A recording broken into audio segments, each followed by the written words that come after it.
la Mungu ndani ya mtu linapoweza kumfanikisha katika mazingira mbalimbali. Nguvu ya agano la Mungu ndani ya mtu linavyoweza kumfanikisha katika mazingira mbalimbali. Masomo yaliyopita tunasema ya kwamba ukibeba agano la Mungu, kufanikiwa si jambo litakalozuiwa na uchawi. Kufanikiwa si jambo litakalozuiwa na adui. Kufanikiwa si jambo litakalozuiwa na wabaya. Kufanikiwa kwako ni jambo lisilozuilika. Narudia. Masomo yaliyopita tumesema ukishabeba agano la Mungu katika umri mkubwa au katika umri mdogo, hata kama mtoto mdogo amezaliwa akiwa na miezi 3, amezaliwa akiwa na mwezi mmoja, amezaliwa tangu yupo tumboni mwa mama yake, ukishabeba agano la Yesu kwa ukamilifu, ukaacha kuishi kwa mkumbo, ukaishi kwa kumaanisha, kufanikiwa rohoni na mwilini hakuzuiliwi na mapepo, hakuzuiliwi na majini, hakuzuiliwi na miungu, hakuzuiliwi na adui. Kufanikiwa kwako ni jambo la lazima lisilozuilika. Tunajifunza mtumishi wa Mungu Ibrahim alipoondoka na kuenda katika nchi ya ugeni. Walipojaribu kumzuia hakuzuilika. Tunajifunza Isaka alipoenda kule Gerari, wakakutana na Abimeleki na ufalme wake, walipojaribu kuzuia hakuzuilika. Kwa hiyo kwa lugha nyepesi, ukishabeba agano la Yesu Kristo kwenye maisha yako, ukaishi kwenye agano kimalengo ya kwamba nataka nifike katika Yesu mahali pa juu sana, hauzuiliki. Biblia inatueleza juu ya story katika Mwanzo 27, anasema hivi: Isaka alipokuwa mzee alimuita mtoto wake wa kwanza anaitwa Esau ili ambariki. Akasema, Esau mwanangu, njoo nikubariki, lakini masharti ya kukubariki, nenda nyikani ukatafute mawingu kwa namna ile ninayoipenda ili nikubariki. Esau akaondoka akaenda nyikani kutafuta mawingu. Lakini wakati ambao Isaka alikuwa anasema na Esau, kuna mama aliyekuwa anaitwa Rebeka, yaani mke wa Isaka, alikuwa kusikiliza yale maneno. Lakini kwa sababu hawa wazazi wawili walikuwa wanawapenda watoto, manake waligawana watoto wa kuwapenda, shetani akapata nafasi katikati ya mgawani wa watoto kuwapenda. Biblia inasema hivi: Rebeka akaendelea kusikiliza yale maneno. Aliposikiliza yale maneno, wakati Isaka anamwambia Esau, nenda kanitafutie mawindo nyikani, muda ule ule anapoondoka, Rebeka alirudi kwa Yakobo, mtoto wake anayempenda. Yaani wazazi wawili wanawapenda watoto wawili tofauti wakati ni familia.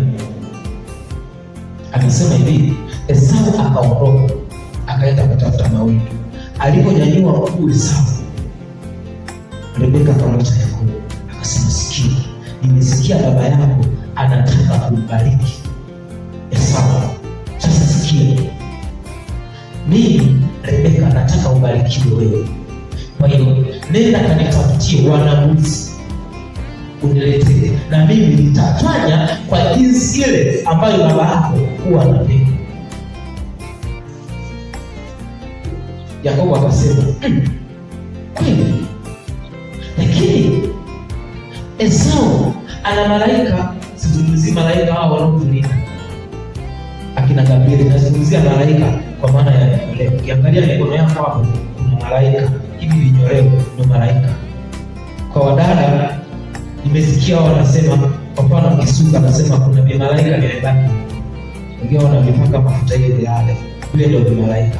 Akasema baba atanigundua. Rebeka akasema, wewe nisikilize mimi ndio fundi, nitatengeneza ngozi. Akambalisha ngozi kwenye shingo, kwenye mikono. Yakobo akawa na malaika. Udanganyifu ukaanza kutokea. Biblia inasema hivi: Esau anapoondoka, kuna jambo alikuwa linaendelea. Maisha tunayokuwa ninaishi, kama una malengo ya kushinda katika Yesu, unapokuwa unapanga kitu kizuri kwa ajili ya kutimiza jambo lako jema, kuna jambo huwa linafanya. Ndio maana kwenye kila eneo unapoondoka, uwe umetoka hudumu, unatoka kwenye madhabahu, lazima uachilie ulinzi wa Bwana kupitia damu ya Yesu. Unatoka kazini, uwe unaachilia ulinzi wa damu ya Yesu ili chochote kisiingie. Jamani, haleluya! Kama tuko pamoja, naomba ufunge mkono namna hii. Narudia tena, unapokuwa unafanya jambo lolote kiagano, umemjua Yesu ya kwamba ni nani kwenye maisha yako, unapoingia mahali, damu ya Yesu ifanyike ulinzi. Unapoondoka, damu ya Yesu ifanyike ulinzi. Mfano mdogo, ukiwa na biashara yako, unapoingia, damu ya Yesu kiagano ifanyike ulinzi. Na unapoondoka, Esau ameondoka asijue kinachoendelea, ameenda nyikani. Wenda muda ule Yakobo amefanya udanganyifu, yupo anabarikiwa na Isaka. Yeye alikuwa anafukuzana na wanyama na swala, sina sungura, sina ndege, anafukuzana, anatafuta mawindo kwa ajili ya baba yake, asijue nyuma imeshaandika. Esau anakuja, ameshatengeneza kile chakula kitamu, anaenda kwa baba yake, anasema hivi, baba, nimefika nini mtoto wangu Esau, mzaliwa wa kwanza? Anasema anasema Isaka alilia kilio kikuu. Tutasoma hapo. Akaanza kushangaa, akasema, kwani niliyembariki ni nani? Esau akasema hivi, huyo Yakobo ana maana gani? Amechukua uzaliwa wangu wa kwanza, na hii sio mara ya pili, anachukua sasa hadi baraka wangu. Manake ikawa imeshatengenezwa vita kati ya watoto wawili wa familia hiyo. Akasema hivi, huyu kwa lugha nyepesi amenizoea sasa, amechukua uzaliwa wangu wa kwanza na amekuja kwa mara ya pili kuchukua baraka wangu. Huyu sio mtu mzuri. Biblia inasema huko mbele, akasema hivi, wakati baba yangu Isaka anaenda kufa, mimi nitatengeneza mazingira, mimi Esau nitamuua Yakobo, yaani nitamnyonga Yakobo afa. Rebeka akaanza kula matunda leo, akamwambia, akasema, Yakobo njoo, haiwezekani mimi nikawa na msiba miwili, msiba wa baba yako na msiba wa wewe.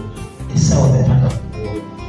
Ondoka muda huu, nenda kwa ndugu zangu, kwa baba sasa hivi, uondoke, ili ghadhabu ya ndugu yako Esau ipungue, ndipo mimi nitakapotuma watu waje kufuata. Yakobo funzo nini? Watoto ni jaribu kubwa kama hautaishi nao kiungu. Watoto ni jaribu kubwa kama hautaishi nao kiungu.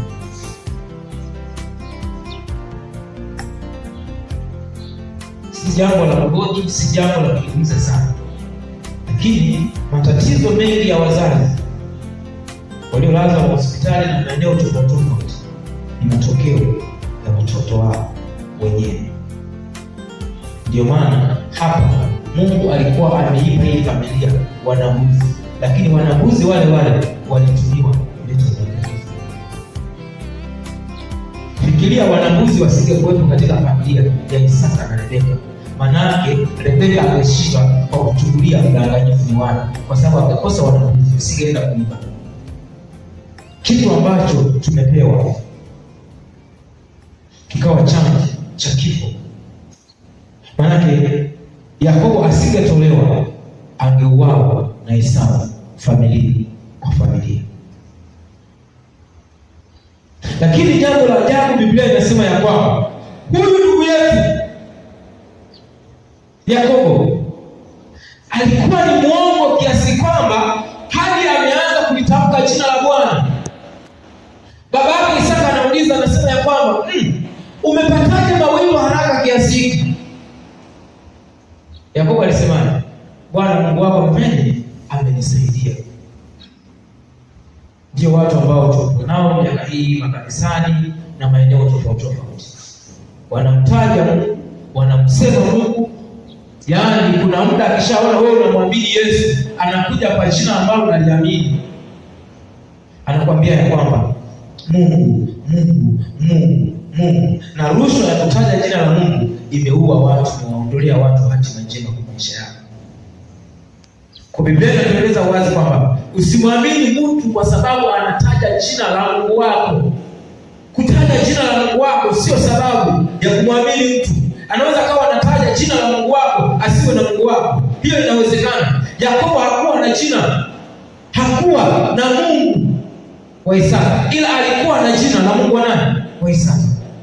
Akasema Mungu wako amenisaidia. Tena ukisoma Biblia katika Mwanzo 27, Yakobo huyu alitaja Bwana kwa herufi kubwa. Na muangalie kwenye maandiko pale. Angalia kwenye maandiko pale.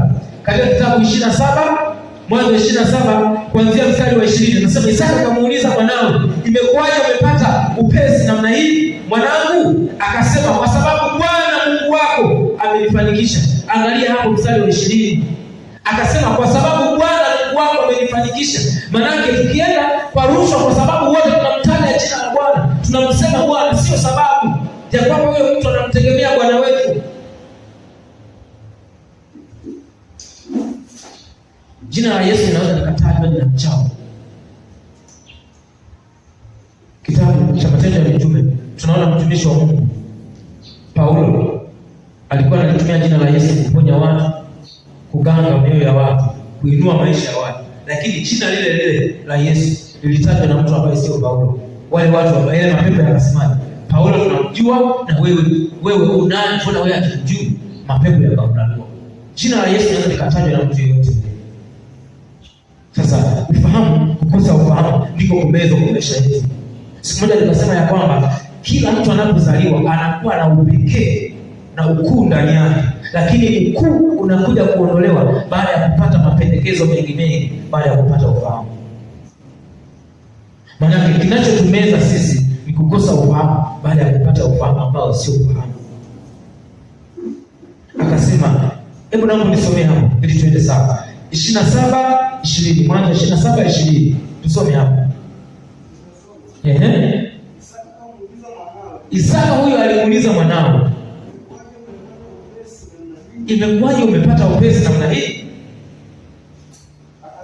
Akasemaje? Kwa sababu Bwana Mungu wako. Kwa sababu Bwana Mungu wako amenifanikisha. Huu ni unafiki uliopita kipimo.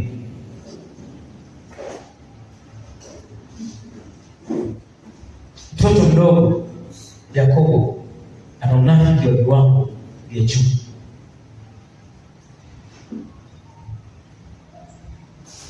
Yesu akasema kwamba si kila asemaye Bwana Bwana ataona ufalme wa Mungu.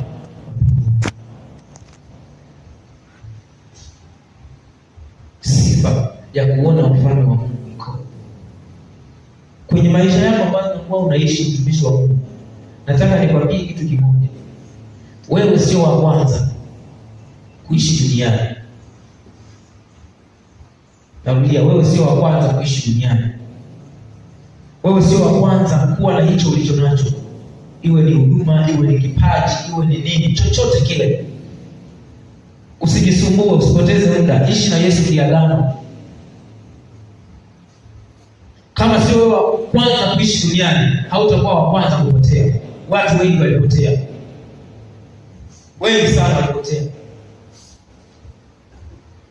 Kama utayaacha maandiko ya Mungu ukiangamia, wewe sio wa kwanza kuangamia. Watu wengi wameangamia. Watu wanajuaga labda Mungu tuliye naye anataka tumtaje mara kwa mara. Mungu tuliye naye anataka tumuishi. Tumuishi. Ndio maana ukishakuwa mkubwa kiroho unaacha kuishi kwa nadharia. Unaanza kuishi kwa kumaanisha. Kwa nini unaanza kuishi kwa kumaanisha? Kwa sababu muda wa kurudika katika dunia iliyojaa uongo umeisha. Ni muda wa kuishi kwa na Yesu kimatendo, kimatokeo. Na kama tunatakiwa kuishi na Yesu kimatokeo, sio jambo la kawaida na kuamini watu kirahisi. Tunatakiwa kumwamini Mungu. Mstari wa 19 na 18 tunaona hapo Isaka alimwamini bila kupinga. Alipompapasa alipata hisia fulani. Akasema, sauti ni ya nani? Watumishi wa Mungu hapo anasema ni ya Yakobo.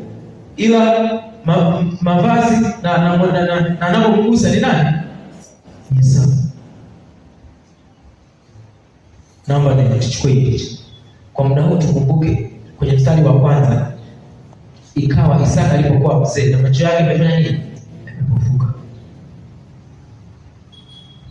Mzee macho yake yamepofuka, akasema sauti ile ya Yakobo, hebu njoo nikupapase. Akampapasa. Ni Esau. Lakini kilichokuwa kimetangulia ni jamani, hapa ni chakula nini? Kitamu. Chakula nini jamani? Kitamu. Sasa Biblia inasema hivi, maneno haya katika Kutoka 13:8, haya maneno huwa yanatangulia kama rushwa. Ndio maana mtu anayekuja kukuharibia maisha hatangulizi maneno mabaya, hawezi akatanguliza matukano. Kwa ni chaguo lako. Mfano, kuna mtu mwingine anakutukana mashoni, baada ya kutengeneza maneno yake mazuri ukashindwa kuyafuata. Kwa nini? Anakutukana mwishoni kwa sababu ameshindwa kukukamata. Sasa ukiwa mtu ambaye umejitengenezea moyo wa kusifiwa, moyo wa kukumbatiwa, moyo wa kuhappy, moyo wa kutiwa moyo, maana yake ni maneno ambayo shetani atayatanguliza ya rushwa ndio atakayokumeza. Kwa hiyo ndio maana Esau anasema hivi, mimi naenda baba kutafutia chakula kitamu ili unibariki. Maana kuna rushwa ya kubariki, kwa ili kama ili ambariki, maana bila hiki hawezi kufanya nini? Kumbariki. Sikia kwenye mstari wa sura ya 28 Mwanzo, tutakuja tuone mbaraka wa Mungu ambao ulikosa sababu, isipokuwa ilikuwa ni sababu ya kiagano kwa Ibrahim. Hakuna baraka ambazo tunazipata kwa sababu ya except baraka utakazozipata kwa sababu umetengeneza agano na Yesu. Narudia, hakuna baraka ambazo tunazipata kwa sababu ya nje na Yesu, hazipo. Tutakapokuwa tunasoma sura ya 28 na 29, tutaona baraka ambazo zilimpata Yakobo ni zile baraka za agano pekee yake, hazikuwa na sababu yoyote. Haikuwa na maana ya kusema niletee chakula kitamu ili nikubariki. Zilikuwa ni baraka ambazo ni za kiagano. Biblia